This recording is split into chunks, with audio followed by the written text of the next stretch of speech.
Ciao! Eccoci al nuovo appuntamento della nostra rubrica Le Signore del Viaggio. Se non hai ancora visto gli altri video, iscriviti al canale e guarda le nostre playlist. Perché? Perché la nostra missione è quella di farti conoscere la Calabria che ci piace e renderti Felice di viaggiare in Calabria. Oggi ti facciamo scoprire un piccolo borgo nell'Interland di Cosenza che si chiama Rende. È posizionato sulla valle del Crati e ha uno sguardo rivolto ai monti del Parco Nazionale del Pollino e della Valle del Savuto. Rende è un antico borgo che risale al 520 a.C., il cui nome era Aruntia, che vuol dire le case dei forti, successivamente Arinta. È ricchissimo di chiese, 3 delle quali sono state dichiarate di interesse storico-artistico e sono la chiesa madre di Santa Maria Maggiore del XII secolo, la chiesa di Santa Maria di Costantinopoli, di costruzione seicentesca, e infine la chiesa del Rosario di architettura settecentesca. Con Paola, nostra guida partner, iniziamo la nostra passeggiata partendo dalla chiesa di San Michele Arcangelo, meglio conosciuta come la Chiesa del Ritiro.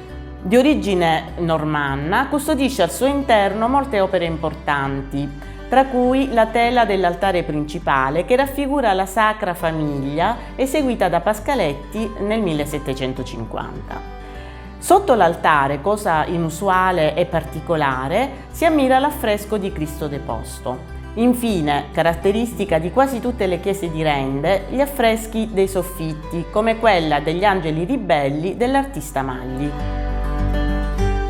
Proseguiamo verso il santuario di Santa Maria di Costantinopoli, soffermandoci ad ammirare degli scorci panoramici. Secondo la tradizione, in seguito alla peste del 1656, i rendesi acquistarono la statua della Madonna che era venerata a San Fili, un piccolo borgo che si trova vicino Cosenza. Siamo subito colpite dal contrasto tra questo esterno semplice, lineare, privo di elementi decorativi e l'interno invece ad unica navata a croce latina, ricco di opere d'arte. Tra queste troviamo il dipinto della Madonna con Bambino del 1777 dell'artista Sant'Anna.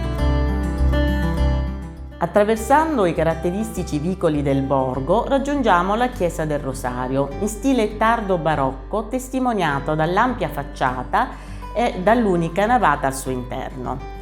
La Madonna del Rosario, a cui è intitolata la chiesa, è raffigurata nella pala dell'altare maggiore e in una statua seicentesca adornata da una preziosa veste interamente intarsiata.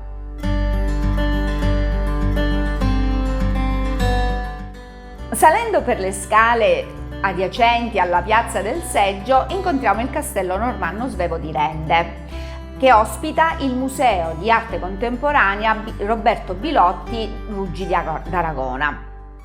Al suo interno troviamo una mostra permanente che include opere d'arte di pittura, scultura, fotografia, installazione e videoarte.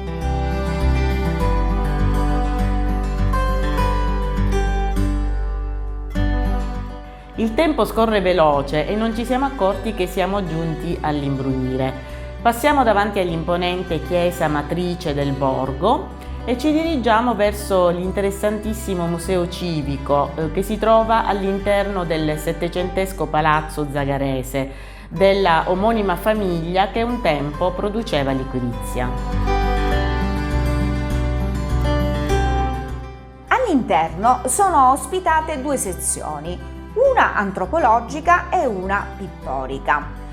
La prima, tra l'altro, include una collezione di costumi Arbrecht e delle ceramiche di Seminara. La pinacoteca espone delle tele del Seicento napoletano, la bellissima Madonna della Purità del fiammingo Dirk Hendricks e importanti capolavori del Mattia Preti, tra cui il Soldato e la Sepoltura di Sant'Andrea.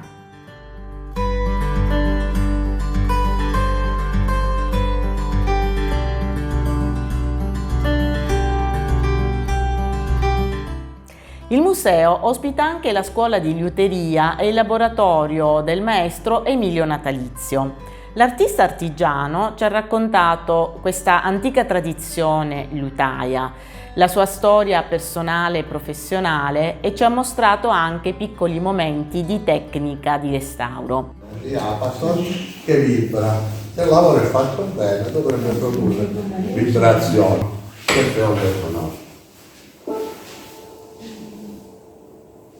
In ogni suo punto, vedete?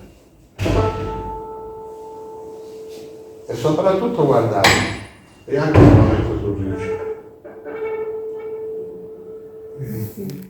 Realizzare un violino per Papa Giovanni Paolo II è stata una delle sue più grandi soddisfazioni.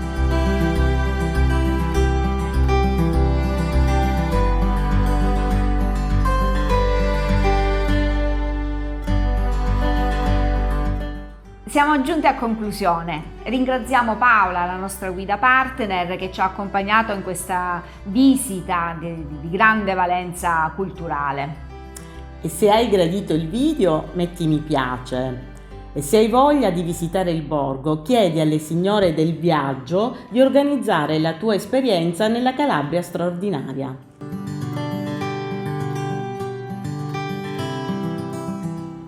Ciao! Al nostro prossimo viaggio!